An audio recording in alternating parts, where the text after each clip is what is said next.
Welcome to another edition of Ian Cameron's Football Frenzy. It's CFL Week 12. Ian Cameron, and we are back again with our good friend Will Arndt back on the show with us. Will, what's up? How are you? Things okay? Things are great. Hey, folks, ready to talk some football? Let's go. We're mid-August now. We're in football season. Well, no doubt. I mean, I got to laugh, and I got to say, I think I might have mentioned this last week, but I'll mention it since you're here so you can hear it. I laugh every year at this time of year. Football's back. Football's back. I see all these posts. Football is back. Football is back. I'm like, well, this football's been going on for 2 months, and I've been watching it every week for 2 months. Something called the CFL. You might want to look into it, before you start going on and on about how football's back. I always get a kick out of seeing that. Yep, me too. It's one of the underappreciated things for the American sports fan that if you are, check it out. It's a really good product and obviously a big part of what we're going to be talking today. Yeah, no question. Obviously, CFL Week 12, but we will have football frenzy shows for NFL and college football throughout the season as well. But obviously, we're not quite there yet. But we are. Look, next week actually, we're going to have college football next Saturday. So we're going to have the first. It's a small slate, but you're still going to have some college football next Saturday. So very much looking forward to that. But for now, still CFL the focus here on Ian Cameron's Football Frenzy. We'll begin as we always do with the team that's on a bye week. Entering this week as far as who isn't playing. And that team on the bye week here this week, it is the Calgary Stampeders. They are the team on the bye week this week. And they are a team that, Dave Dickenson had a quote after last week's very disappointing loss to the BC Lions. We need the bye week. And that's basically what he said. And, I'm going verbatim on what he said, but it was something along those lines. We need the bye week. Calgary kind of limped into the bye week. They had a couple of nice wins in a row. They beat they beat Winnipeg, and then they steamrolled my Hamilton Tiger Cats after that in Hamilton. And then, of course, after that against Toronto in Toronto's first home game of the season at BMO Field after being, a nomad team on the road all those weeks. Calgary, I thought, should have won that game. They forced 4 interceptions of Chad Kelly. Still did not win that game over the Toronto Argonauts. So that's kind of letting one slip through your fingers. And kind of the same thing against the BC Lions. Although Vernon Adams did get hurt second half, Josh Love, who has played plenty of spring football over the years, USFL, XFL, UFL, you name it, all those spring leagues, Josh Love has popped up multiple times in those spring leagues. He is the backup to Vernon Adams. He got into the game last week. It's funny because he started out playing pretty well, and BC left the door open because of some turnovers for Calgary to maybe come back and tie that game, if not win it, with a late last drive. And they got into the red zone, but Josh Love threw an interception at the goal line, and BC was able to hang on for the victory. Tough spot. I thought he showed some good things, but obviously interception at the end to seal the deal and allow BC to win. So back-to-back losses against the Argos and the Lions for this Calgary Stampeders team going into the bye week. And because, Will, of how tough the West Division is, they now find themselves, at the basement of this division right now, the Calgary Stampeders. And it's not like they've been awful, but these last 2 games, that both of them close, tight losses, you've just a play here and a play there. And you're on the losing end of it. I think the one thing Dave Dickenson wants to see this team clean up now, 4-6 going into their bye week, you have to get better defensively. You just have to. You have not played good enough defensive football here in the first 10 games of the season. You've basically given up 30 points or more in the majority of your games this season. That is something that has got to improve. If you're going to make inroads in a very tough West Division where Edmonton's resurgent, and a much better team than they've been in recent years. You've still got the defending champs. Winnipeg, while they've taken a step back, they're still a solid team. I don't think they're a great team. They're a solid team, though, Winnipeg. And I think BC with Nathan Rourke back at quarterback now, you're seeing them kind of rise up a little bit. And a team that left Mike Benavides, the fan base was ready to leave Mike Benavides at the fucking, terminal at the airport after a couple of those games early in the season with how bad the defense was. And now all of a sudden that BC defense is playing a lot better. So when you look at the landscape around Calgary in that West Division, not going to be easy for them to climb out of this basement, especially if they don't shore up the defense. We'll have to see what the situation is with Vernon Adams' injury, because with concussions, and definitely he hit his head on the turf, you could see it. That's what the injury was. And with concussions, it's a moving target. He may not miss a game, and he could miss several weeks. It could be either of those type of situations and scenarios for him. So because Vernon got hurt last week, the bye probably couldn't come at a better time here for the Calgary Stampeders.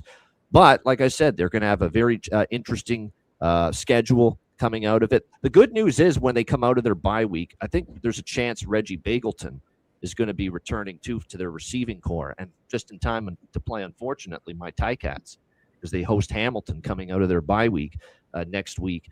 But you look at what the potential could be. Of course, they've got Alford back now in the receiving core.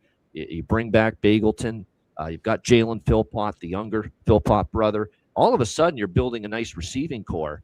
But it's not going to matter if Vernon's hurt, and it's not going to matter if your defense doesn't step up and start playing better. So I think that's the focus for Calgary going into the bye week. I think it starts with their defense. They are not playing CFL playoff caliber defense right now, something that's going to have to – and I'm shocked by it because I like Hutchings. I like Aromalade. I like their defensive line in particular. And yet there's been times they've been gashed against the run, which has been surprising because they've got that good D-line. The bottom line is there's good players on that defense, but they've collectively got to step up and start to show it a whole lot better after the bye week. But, Will, your thoughts on Calgary at this stage of the season? Yeah, I mean, I think always on bye weeks you want to try to zoom out. And if you look at this team zoomed out, as you mentioned, they haven't been very good on defense. They've allowed the most points in the league just from a points for and against. And they've been bad at home. They're 1-4 at home. You got to be better. You got to be close. You got to be able to win those games you're supposed to win at home, right? And in the West Division, that 5 teams are separated by a 3-game spread. I do feel like they probably feel good in the sense that, like, there's no hope lost. Maybe they're just frustrated. But, if Vernon is healthy, they've also scored the most points in the league. So they have the ability to play with anybody. And they just need to control the things like being sound on defense and, winning the home games when they have them versus manageable opponents. And I think this team will be in the mix down the stretch. But you got to feel frustrated, but that there's still hope for this team to potentially make a run and, stay in the mix, because that's all you got to do is just be in the mix at the end of the season. Then it's anybody's game once it comes playoff time. No doubt about it. All right, let's get into week 12 action, and we'll begin with Thursday night, Ottawa Redblacks and the Montreal Alouettes, Percival Molson Stadium. This line opened Montreal 10.5-point home favorites, and it has been one-way traffic all week long, all the way up to 13.5 for Montreal now as home favorites in this game. Total 61.5 across the board. Will this hit 14 by kickoff on Thursday night? That remains to be seen, but already this is the biggest favorite that we have seen in a CFL game this season. Montreal laying 13.5. And you talk about owning one team. I don't know if it's possible for one team to own another the way the Montreal Alouettes have owned the Ottawa Redblacks. The run is now 13-0 straight up, 11-2 against the spread. Last 13 meetings, the Montreal Alouettes over the Ottawa Redblacks. It has been domination. Obviously, the last time these teams, this is the third meeting this season between them. Now, the first meeting Ottawa actually covered. It was actually one of the 2 times in the last 13 that the Ottawa Redblacks got the point spread cover. I remember it. It was 37-35 Montreal victory. They were actually up by 9, and then Khalil Pimpleton in the last minute of the game gets a kickoff return touchdown and ends up cutting the deficit to 2, and that was the final score. So it was a backdoor kickoff return touchdown for Khalil Pimpleton for Ottawa in that 37-35 Montreal win, where Montreal won, but Ottawa was, plus 9.5, got the point spread cover. Much different story in the second meeting in Ottawa just a few weeks ago. Montreal 34-13 victory by 3 touchdowns. They ended up, where they closed 6.5-point favorites, covered easily there. That game, though, could have been closer than the final score shows, because that was that game where Ottawa, it seemed like they were moving the ball against Montreal's defense a lot in that game, Jake Mayer and company, but they kept fucking up and just stubbing their toe in the red zone over and over again. Those red zone issues turnovers in the red zone. They'd go for it on third down, get stuffed multiple times. I mean, that was the issue. You turn. I think they were inside the 10-yard line, if my memory serves me correct. I think they were inside the Montreal 10-yard line like 3 or 4 times in that game, and they came out of it with what I think 3, maybe 6 points total. Yeah, and you can't be that horrific in the red zone offensively and expect to win. And that ended up being the issue for Ottawa there. Otherwise, it could have been closer than 34-13. But the bottom line is Montreal's owned this team, and you try to look for some progress with Ottawa, a winless 0-9 team. You try to look for signs of hope, at this point of the season. And I'm not a big Winnipeg fan, and even I took Winnipeg -6, Winnipeg team total over last week against Ottawa, saying that, Winnipeg off a bye. They got embarrassed at home by BC with Caden Salter, the rookie at quarterback, before their bye week. Said the Bombers are going to want to atone for that. Yet that being said, it wasn't like they smoked a horrible team. They did enough to win Winnipeg, but I don't know if it's Winnipeg didn't impress me or maybe Ottawa did play a little bit better than we've seen. But the question is going to be, is now Ottawa being Here's the problem, though. As I keep saying, is Ottawa now priced at a level where you almost feel compelled you got to take this many points with Ottawa? I can't get there, though. I can't get there. Even at 13.5. There's a reason I laid 10.5 early in the week, because I knew the number was going to go up, and it has. If I don't feel comfortable, if it gets to 14 even, maybe do I buy back a little bit on Ottawa? Maybe, but I'm not so sure I'm going to do that. I mean, they've just had a real tough time with this Alouettes team. The Alouettes just destroyed Edmonton before the bye week. It was like a statement game for Davis Alexander. They faced an Edmonton team and his former teammate at quarterback, Cody Fajardo, that willed the only team and the only quarterback to serve Davis Alexander a regular season loss as a CFL starting quarterback. That game in Edmonton earlier this season that the Elks won in overtime. It's the only regular season loss Davis Alexander had.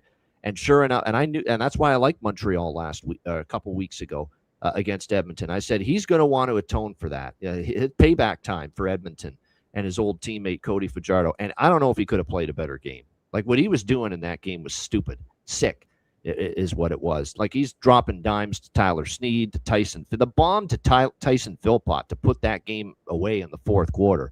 What an arm to get that ball that deep. A perfect throw. He's having a sensational season. I think it's 1A, 1B for MOP, him or Philpott right now. Davis or Philpott for the MOP award. That's how great they've both been. The defense is getting better for Montreal. There's no doubt. They started off not playing great on that side of the ball, but, with Noel Thorpe, how many times do we talk about the praises of Noel Thorpe on this show, you and I? Different disguises, the different blitzes, the different formations, and different looks he throws at you from that side of the football. And you can see they're starting to get better here. What impressed me about the Edmonton win is they had 4, if not 5, defensive starters out in that game. Key guys, too, that didn't play for the Alouettes, and they still played a really good game. They're hoping to be healthier on defense here in this game. It looks like they should be with the bye week. I know Moss long-term has very good numbers off a bye week in his CFL head coaching career. So I laid 10.5 with Montreal. I can't get there with Ottawa. It's a lot of points. I get it. They're just finding ways to not get it. Even last week, again, against Winnipeg, they're in that game, and then there's a couple screw-ups. There's a couple mistakes by Mayer. Defense falls apart late, and they end up losing by double digits in that game. So I'm not going to say there's great value betting against Ottawa right now, because there probably isn't. But somehow, some way, they're finding ways to still come up short. And their ATS numbers, for as bad as they are, 0-9, you'd think because their power rating has sunk so low at 0-9, winless on the season, that maybe they would have some point spread value. But despite that 0-9 record, thinking maybe there's some point spread value on Ottawa now because their power rating is so low by odds makers. They're still only 3-6 against the spread this year. So they still have a losing point spread record by a decent margin. So I'm happy with getting Montreal at a good number, -10.5. I'd lean over this total. Now, I do want to point out it's been the comeback train for the unders in the CFL. All 4 games last week stayed under the total. Good note. And maybe now these totals, maybe you just got to keep betting unders now until these totals get back below 60 again. But if there's one game that I think could see point, I'd be scared shitless right now, Will, to bet a Montreal under because of how explosive this offense is right now. So I'd still lean over 61.5. Don't love it, but I would lean that way with the total. Will, what do you think to kick off Week 12 here on Thursday night with Ottawa, Montreal? It'd be really easy to say don't overthink it. Jason, so little insider information. When I was coaching, Jason Moss was notoriously known for kind of being a mad scientist. He was a guy that was always just drawing stuff on the whiteboard and seeing what he could come up with. Oh, this is interesting. How can we apply this one day? And then when you give a guy like that that's leading this team time off of a bye, and how aggressive this offense has shown to be, here you got to believe there's going to be some shots and some gadget calls and some things schemed up for them to be able to do. And Davis Alexander has shown no hesitation in being scared to take those shots. That said, the third time you start to get pretty familiar with the team, even if they've beaten the brakes off you, just from an emotional and even a schematic standpoint, you just start to get a feel for each other. And at the end of the day, this is professional football. If this number hits 14 points, I start to get really, really, really intrigued because, the Ottawa Redblacks they're not a joke. They're just a bad football team, but I will explain why they're a joke in a minute, but you may continue. Sure. Yeah. I think Jake Mayer has been serviceable. I think Ryan Dinwiddie's a good coach. There's been a lot of turnover there. They've fired another leadership position in Adrian Ciara. I know him from my time there. I think there's got to be some pride from this football team that they're going to want to be competitive. They're 0-9. It's been a freaking hell of a tough season for them. And they're going into a place that they play at all the time, preseason, the divisional opponent. There's got to be some level of comfortability and pride that they can keep this game competitive. And if this gets to 14 points, this starts to be one of my favorite bets of the week where I'm going to take Ottawa just from a professional football respect standard element of things that I don't think they're going to get blown out. And, you could also say that Montreal or any team really off of a bye has a tendency to start slow. So all that said, I actually am erring on the side of Ottawa being able to cover if this does get to 14 points and 2 touchdowns.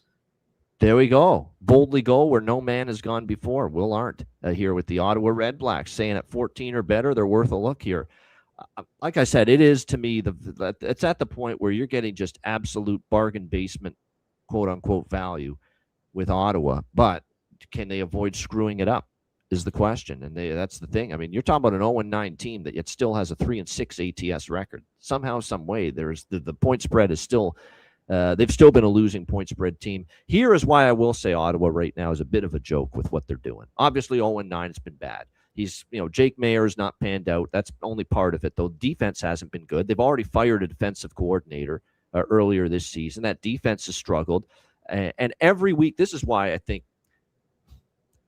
there's issues with Ottawa. And to me, Dinwiddie, I think he's had a great run. He's had some great years, great job in the past. I don't know if he's doing a great job here because every week I'm seeing guys getting cut, guys getting released, and guys getting brought in and signed off the street. Every week. Yep. Every single week. And it just happened again where he's cutting another slew of players, mostly on the defensive side of the football, and bringing in new guys. How the hell can you establish any kind of rhythm, continuity, when there's new players and new faces every week, every game in the lineup? How do you hope to build something here when there's new people that you're trotting into the lineup every week? You're cutting guys, bringing new guys in, another bad game, cut these guys, bring more new guys in. It's every week. It's like the hamster on the wheel. Right now with this Ottawa team. You can't gain continuity that way at all. I think it's bad to operate a football team that way. You got to let these guys learn and grow. You can't just be bad game, let's bring in new guys. Oh, another bad game, let's bring in new guys. How are you? Development is a big part of football. Yeah. If you're not going to give these guys a chance to develop, that's a problem. And he should be one that right now is willing to stick it out with certain players and develop them. You're not going anywhere anyway this year. You're all fucking 9, all right? You're not going anywhere anyway. Develop these players. Stick with them through a bad game. See if they get better through coaching and more practices. See if more reps make them turn into better football players. You can't just be cutting every single week. I see it. Every week I see it. Cutting guys, new guys coming in. That's not how you run things. It's And like then I Chris. see the president getting bounced earlier this week.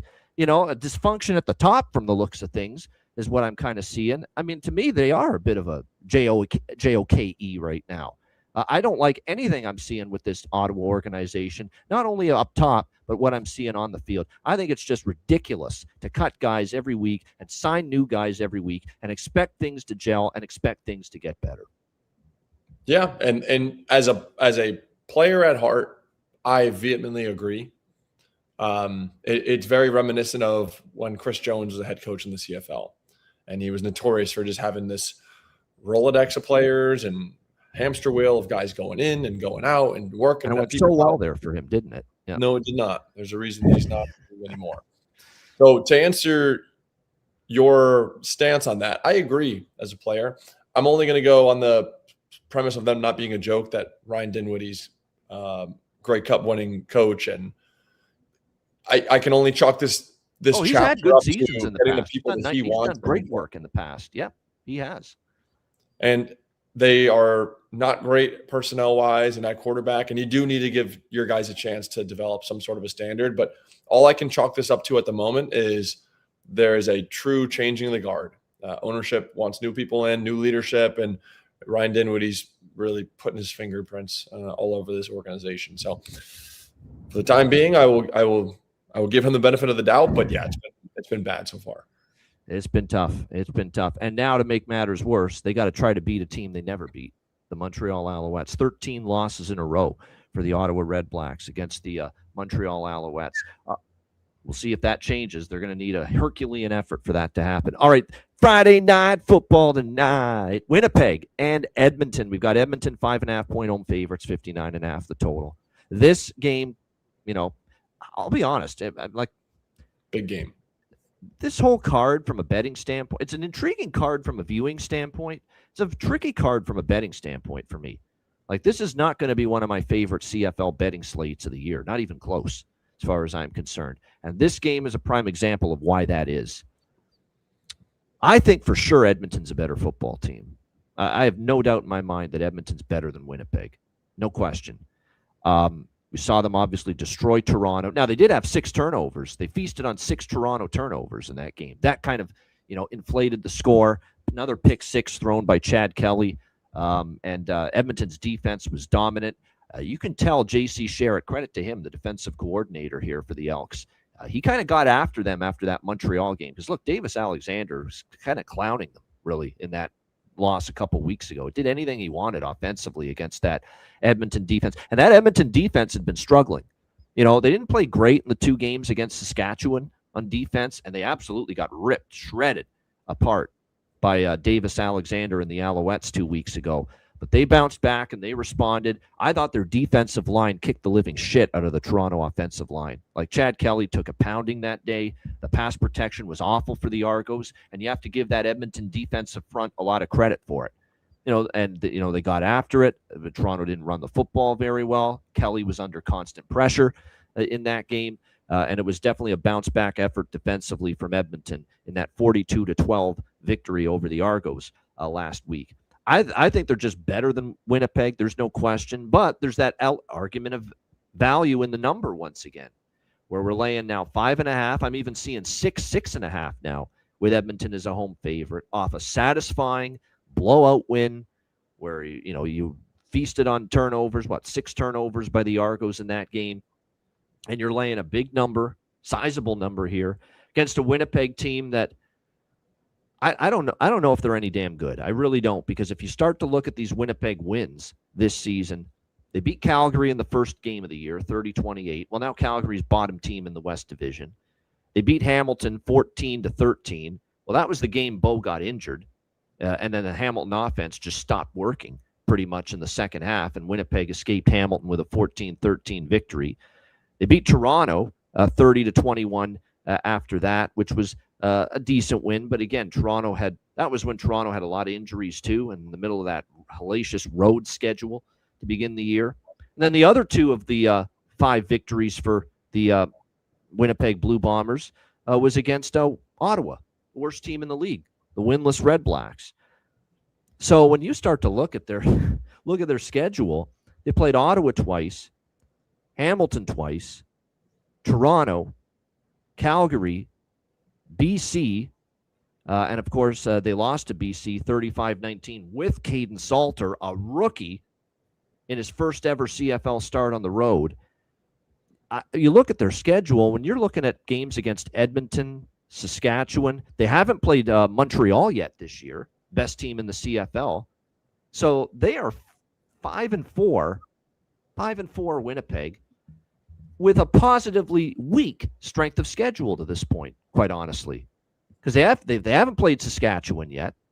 They played Edmonton once, and they lost to Edmonton earlier this year in Winnipeg, and they haven't played Montreal yet. Those are by far the three best teams, Will, in the CFL right now. Saskatchewan, Edmonton, Montreal, and you've played one game against those teams, and you lost to Edmonton at home, by the way, earlier this season. So I'm not convinced how good is Winnipeg. That's a serious question we need to ask. How truly good is this football team? I thought they did what they had to do. They put away a winless, bad football team last week, Ottawa, but it wasn't convincing. It wasn't a beatdown. It wasn't dominance. It was kind of lackluster, to be honest, for Winnipeg last week. 33-21, but it wasn't a dominant win for this Bombers team. They already lost to Edmonton earlier this year, so I'm having a real hard time with this game. The situationals say you got Winnipeg on the road in revenge. They just had a bye week a couple weeks ago. That's probably a good thing for the team, so they're pretty well rested. Zach Collaros now with a second game to start after returning from injury last week. He should be a little sharper. They're playing with revenge for losing at home to the Elks early in the season, to Cody and company, when they went into Winnipeg and beat them. Value kind of looks like there might be some on Winnipeg here, plus the points. But if they get blown out and lose by a touchdown or more here, I wouldn't be shocked by that, because I kind of think there is a bit of a difference right now between these two teams. I just think Edmonton is better, and maybe by a lot, than Winnipeg right now. So it's a tricky game. I'm still deciding what I'm going to do. In full disclosure, I'm still deciding what I'm going to do with this game. I don't feel I'm comfortable laying 5.5, 6 with Edmonton, though, off a satisfying blowout win, and kind of feeling themselves a little bit after such an easy win it turned out to be last week against the Toronto Argonauts. And now we're getting Winnipeg in a point spread role, 5.5, 6-point underdog, where we can feel maybe a little more comfortable taking Winnipeg.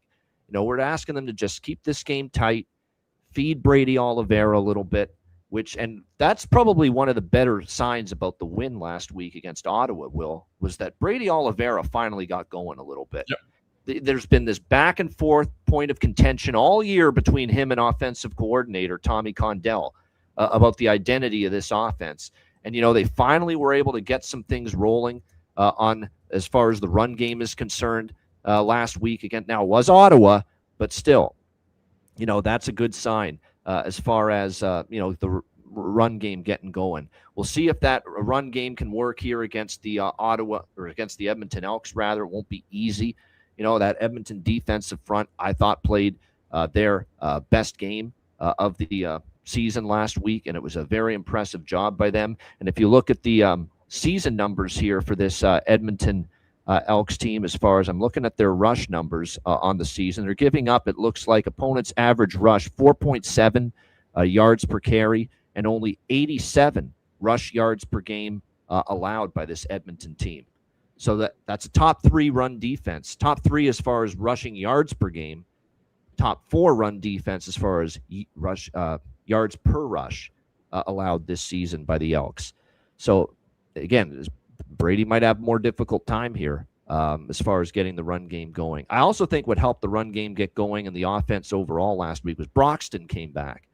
Jarrell Broxton on the right side of that offensive line for Winnipeg. He's a very good right tackle to bookend Stanley Bryant on the other end, who's a little older. I think he's lost a little step, Stanley Bryant, but still, it's a guy that's been an all-star all these years. So I'm back and forth like crazy on this game. I think the under could be the play from a total standpoint here. A lot of running for Winnipeg. All I hear from Edmonton is we got to run Justin Rankin more and try to get him established again. And even with all those crazy short fields and pick sixes and all that last week in the Edmonton-Toronto game, it still only ended up with 54 points. And 54 points wouldn't get you over this total. So I would lean under with the total.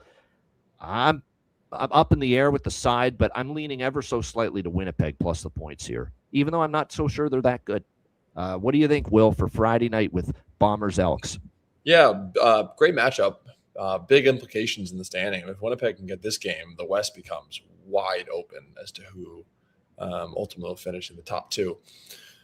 So I think there's something very real to the fact that these teams that have their starting quarterback go down learn to play good football in the long run. I think you've seen it with BC this year. When Nathan Rourke goes down, the defense has to play better.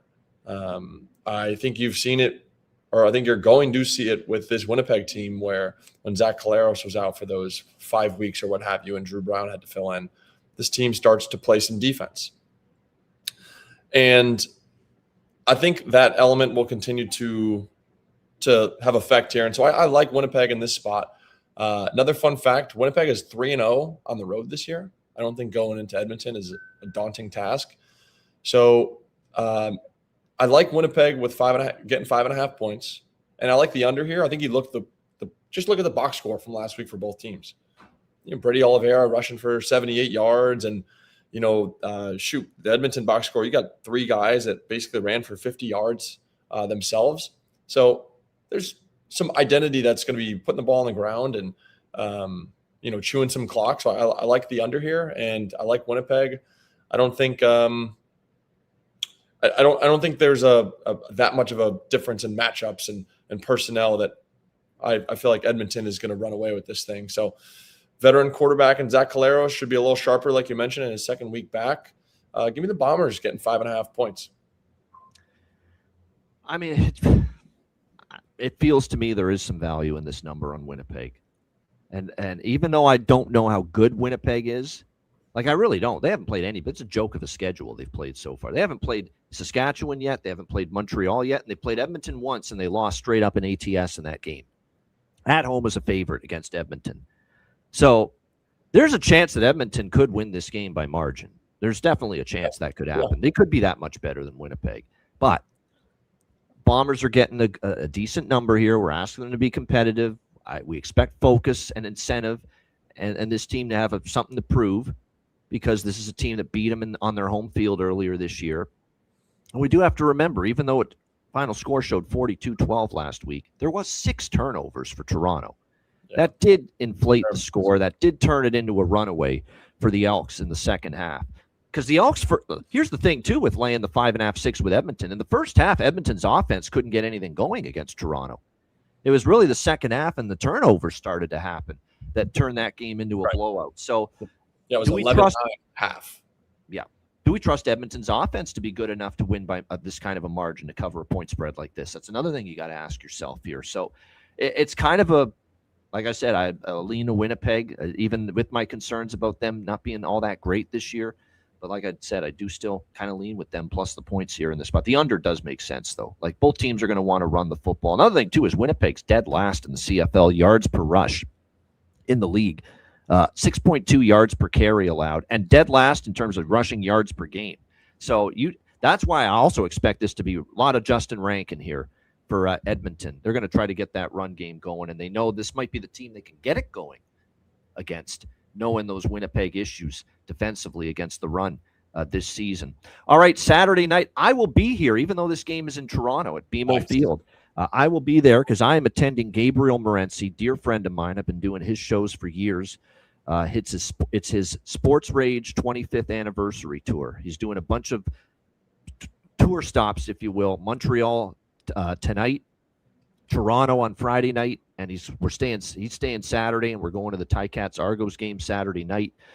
He's done 25 years of his show, Sports Rage, various platforms. He's been fired, he's been let go, and yet he just kept on bouncing back on a new platform with his late night show, Sports Rage, for a quarter century, and it's the 25-year anniversary of it. So we'll be hanging out this week. We'll be at this game. A few other people that'll be joining the Toronto tour stop for Gabe's 25th anniversary of Sports Rage will be there Saturday night as well. So I'm looking forward to it. Ticats Argos, big rivalry.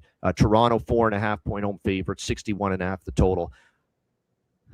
This is another one that's very tricky because Hamilton is 6-1 straight up and against the spread against Toronto the last 7. We've owned this team. We've dominated this team, and the one victory, the one straight up win that the Argos had in the last 7 meetings versus the Ticats was a 2-point win that they fucking stole on Labor Day last year.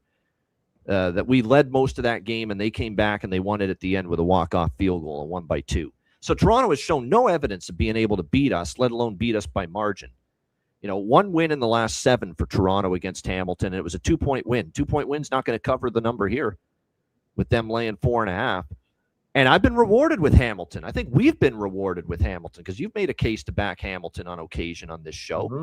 I took a small shot with them against BC a couple weeks ago on the road. They could have won that game. They lost it by 3, but they were right in that game. Last week against Saskatchewan, I really liked them getting 7.5 to 8.5 points in that game as a home dog. Saskatchewan was really banged up, tons of injuries. Ottawa, with their ineptitude, couldn't do anything about those Saskatchewan injuries a couple weeks ago, but Hamilton could. And you could see those injuries made a difference. They had no Emelis, no Schaefer Baker at receiver.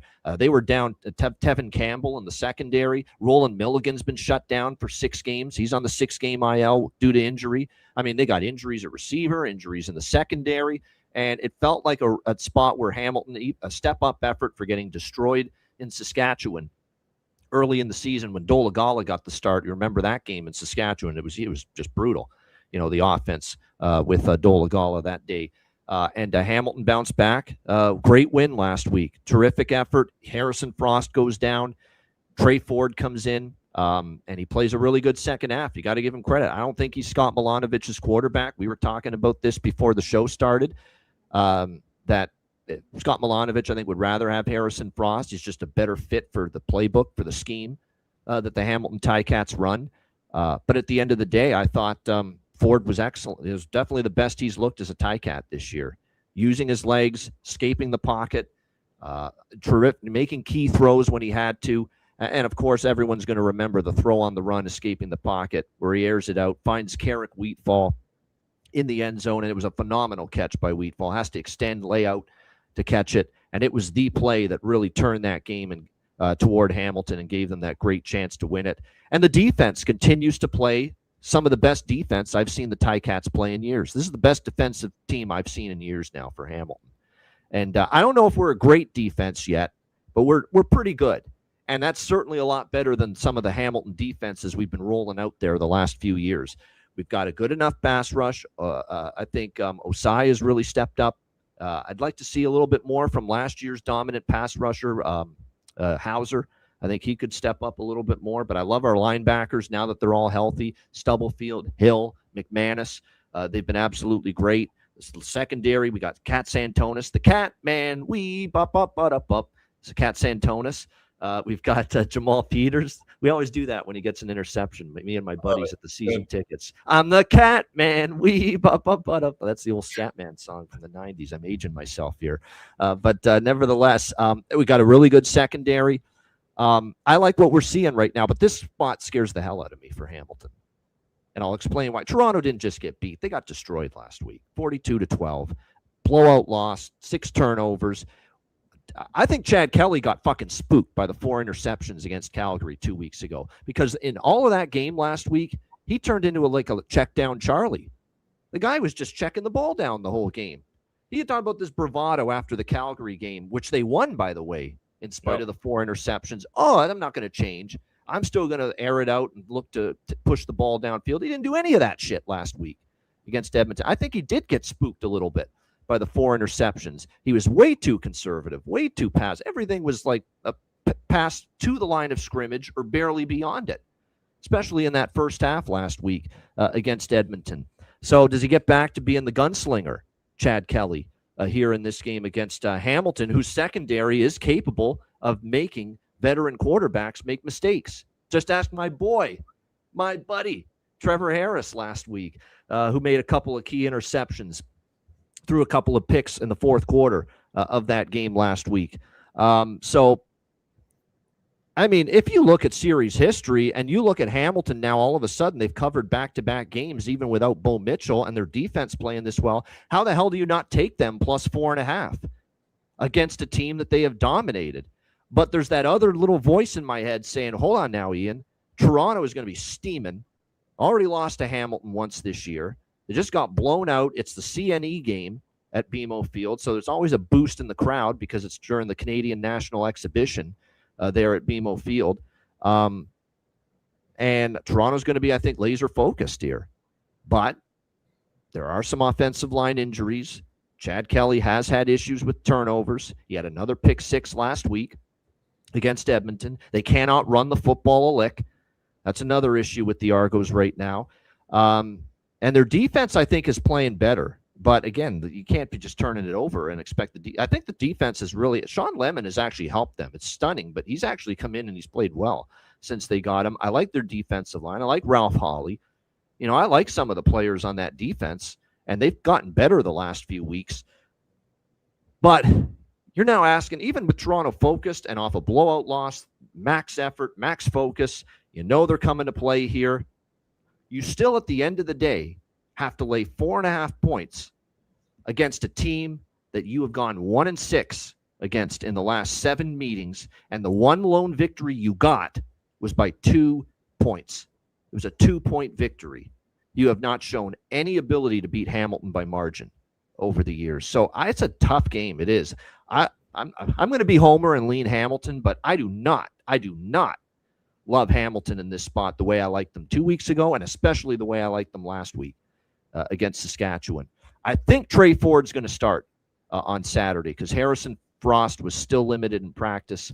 So I do expect Trey Ford at the moment to be the starting quarterback. By the way, Scott Milanovic missed practice yesterday tending to a personal matter that took him. Bob Dice, someone you know very well, was running practice yesterday for the Hamilton Tiger Cats. Of course, he's associate head coach, special teams coordinator now for the Cats.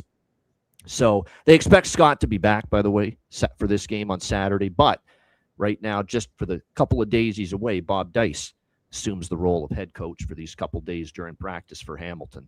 But Will, what do you think here, Ticats Argos? Yeah, I mean, that was an interesting note at the end. Hope everything's all right for Coach Milanovic. But going into this is one of my favorite matchups of the week. As people might remember, Hamilton's a team I was very high on coming into the year between coaching, roster construction. Obviously, a lot of that stuff changes when your franchise quarterback goes down. But I think in this spot, you know, I mentioned before how teams learn to play better when their backup quarterback has to play.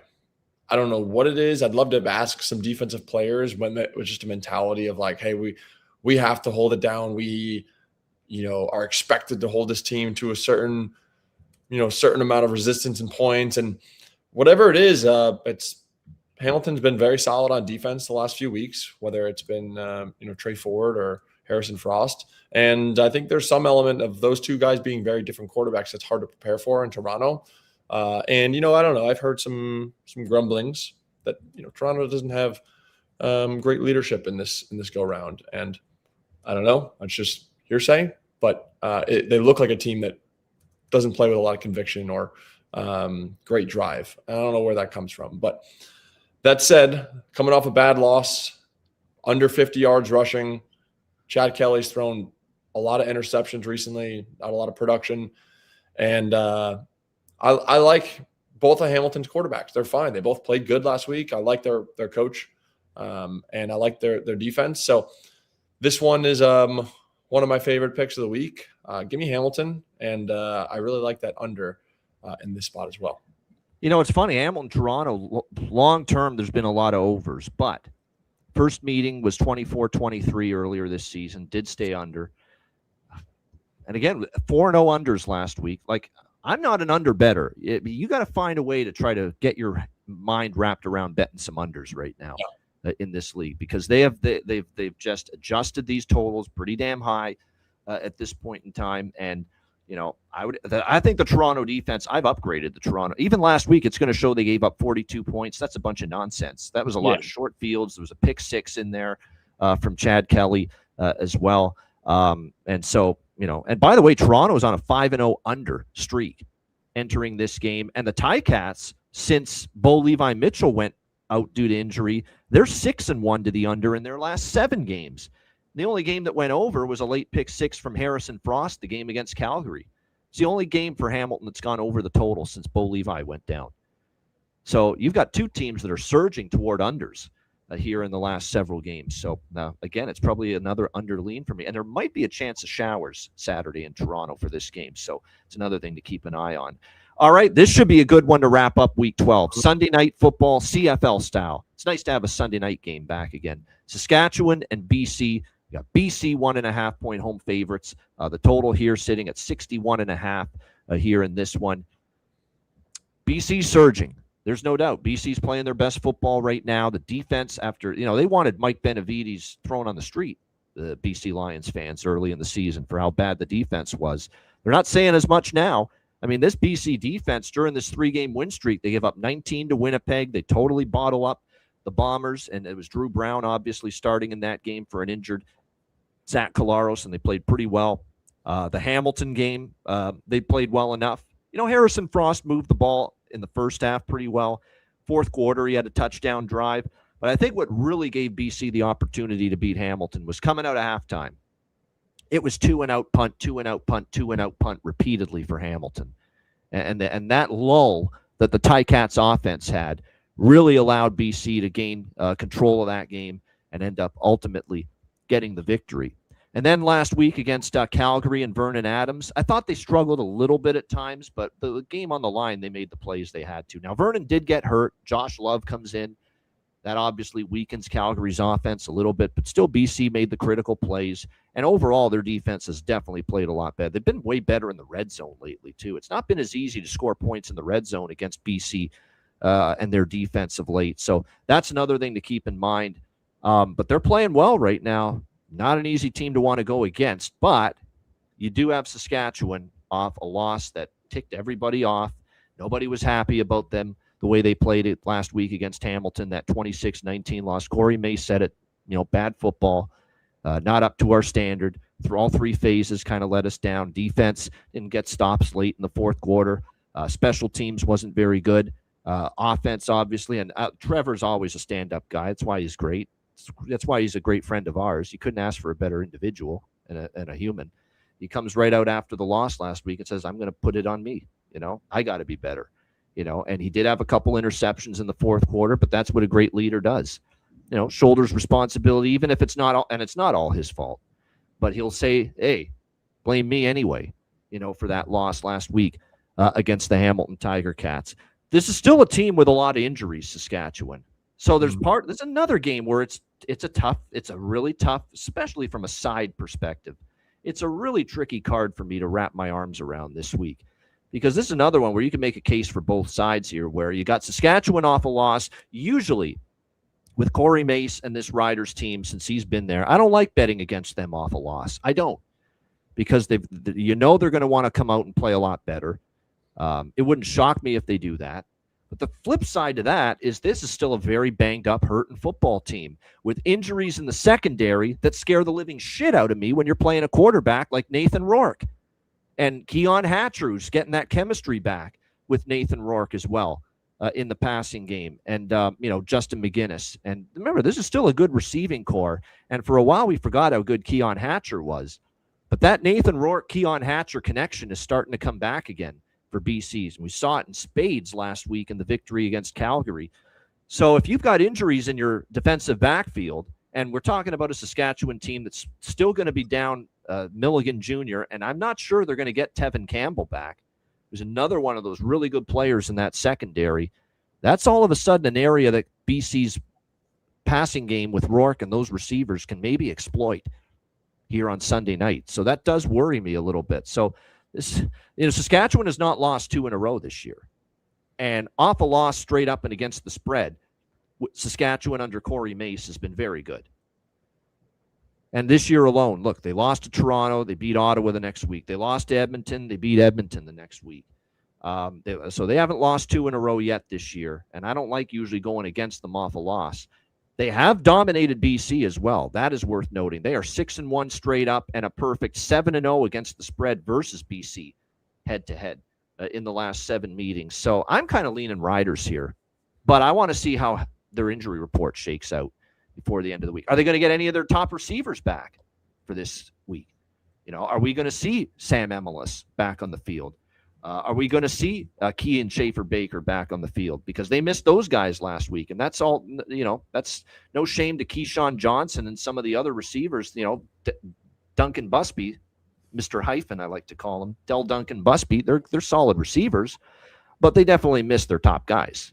And you could see it last week against that good Hamilton secondary. The absence of Emelis and KSB really did start to show up late in that game. So I want to see what the Saskatchewan injury report is right now. I know the money is flooded to BC because Saskatchewan was a road favorite, and now BC is a slight home favorite here. So there's been some money this week coming in on BC. I'm a little reluctant to join that party because I don't like betting against Saskatchewan off a loss in a bad game, but I want to see how healthy they are before I pull the trigger on the Riders. This one with the total I could see going either way. It's 61.5. Will likes the over. I'm kind of leaning that way too, because with the injuries that the Riders have had on defense in the secondary, I think Rourke and company can exploit that. And on the flip side, I think when you look at this Saskatchewan offense, we know Trevor well. Okay, Trevor didn't like that game last week, and I agree with him. He shouldn't have liked that game. He shouldn't have liked that fourth quarter with those interceptions. He's going to be ready to rock this week. Now, the pass rush for BC, we'll see with Betts. It's been better lately, but, I think Trevor's going to have a bounce-back game and play pretty well. And as good as the BC defense has been better with Benavides lately, I do want to remind people, you played Hamilton with a backup quarterback, Frost. You played Winnipeg with a junky offense that's been inconsistent, erratic all year. You played some lighter weight offenses the last couple games. You did play Calgary last week, but again, you benefited too from Vernon going down to injury late in that game. Saskatchewan's offense might be a little step up and challenge here for this BC Lions defense on Sunday night. But Will, what do you think for the finale for Week 12, Saskatchewan, BC? Yeah, you teed it up well for me. So I like the over here. I think some points are going to be scored, whether it's, like you mentioned, the Saskatchewan injuries and the secondary. I think, like you mentioned, Saskatchewan's got some good receivers. They're deep, and they have guys to choose from, and the guys will step up. I know Trevor's going to have this group motivated and sharp and playing well. Extra time to prepare for a Sunday night game. Everyone I've ever talked to in the league loves playing in BC in the dome, controlled elements. It's just the ball spins a little nicer, and I expect a hot Nathan Rourke and this offense with good weapons themselves to score some points. And then, like you mentioned, it's a great note. The BC Lions defense has been playing better, but it's been a lot of backup quarterbacks and some, lighter weights, like you mentioned. And I think both sides are going to have their opportunities to score a bunch of points. And, I expect some fireworks in this one. This will be my favorite game to watch this week as a fan. But I would say the over is my favorite. So pick them right now. I would like to just kind of see where the injury reports are before I kind of make a decision on which way I lean. But I expect BC's the hot commodity. Yeah, BC's the hot commodity, and those Saskatchewan injuries. I'm sure a combination of those two factors is why BC's taking the money early this week. But again, let's see what the starting lineups look like closer to Sunday. Right. There you go. So you like the over most of all here with Saskatchewan and BC. And again, you're not going to have weather issues. We're at BC Place Stadium in Vancouver, so it'll be the roof will be open if it's sunny, but obviously if it's a rainy night, you won't be affected by the weather there. So yeah, I could see points being scored here. It's kind of one of these weeks where I lean over with the Thursday game.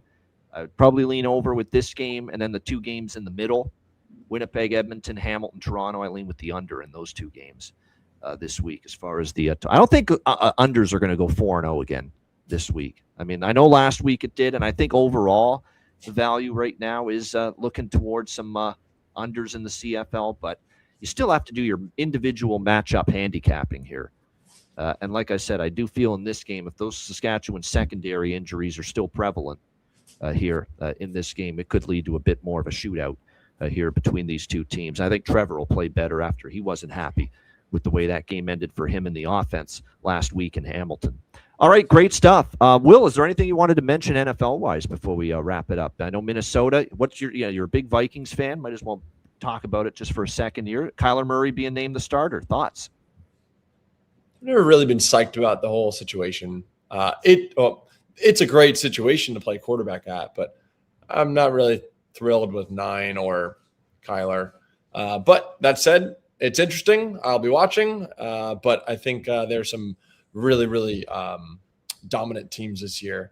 Your LA Rams or Chicago Bears are 2 teams that I really like this year.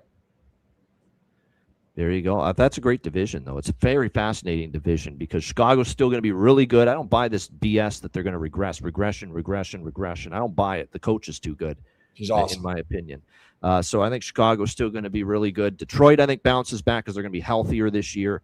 Minnesota, I think, if Kyler plays solid, they're going to be heard from. The Green Bay is the team I feel worst about in that division. I don't love Green Bay for some. We'll see. They got lots of injuries already. Yeah. Parsons is going to be out to start the year. Is that pass rush going to be good enough?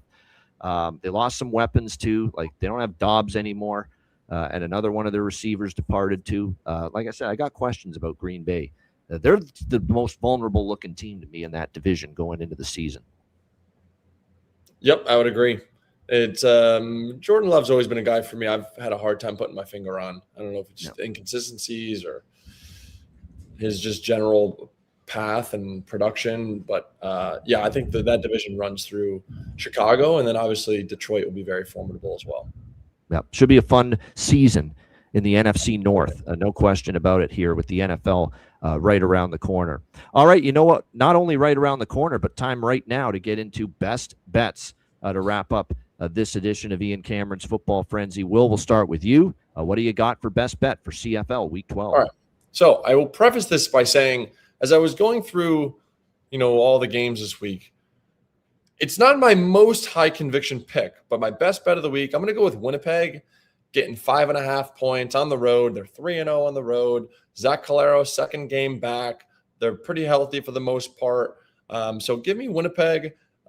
Getting 5.5 points versus the Edmonton Elks. I think there's going to be a lot of running. Brady Oliveira over 150 all-purpose yards last week, getting a little bit more honed in on that identity with their offensive coordinator, Tommy Condell. So give me Winnipeg this week. And then if honorable mention, if that Ottawa total gets above 14 points, this is professional football. I will take that line as well. There you go. A 14 or better, Will is a buyer with the winless Ottawa Red Flags. Yes. That's 14 or better against the Montreal Alouettes on Thursday night. All right, best bet for me. I guess you could call it lukewarm bet because, like I said, this is not my favorite CFL betting card this week, so lukewarm bet. But it is best bet. It probably is the one I like the most right now. It's going to be that total in the BC game. We'll go with that. Like that. I just feel like that's not good. That you've got injuries and you're playing Nathan Rourke and injuries in the secondary. That's just not a good combination to me on paper for Saskatchewan. But I do think this Saskatchewan offense does play. It looks like Emelis might be back. He was practicing earlier today. I just saw that. So that's a good sign for the Riders. They might get one of their best receivers back. So we'll go over 61.5. Saskatchewan, BC on Sunday night for best bet. That's a wrap for this edition of Ian Cameron's Football Frenzy. For Will Arndt, I'm Ian Cameron. Enjoy CFL Week 12 and good luck, and we'll be back next week for another edition of Ian Cameron's Football Frenzy.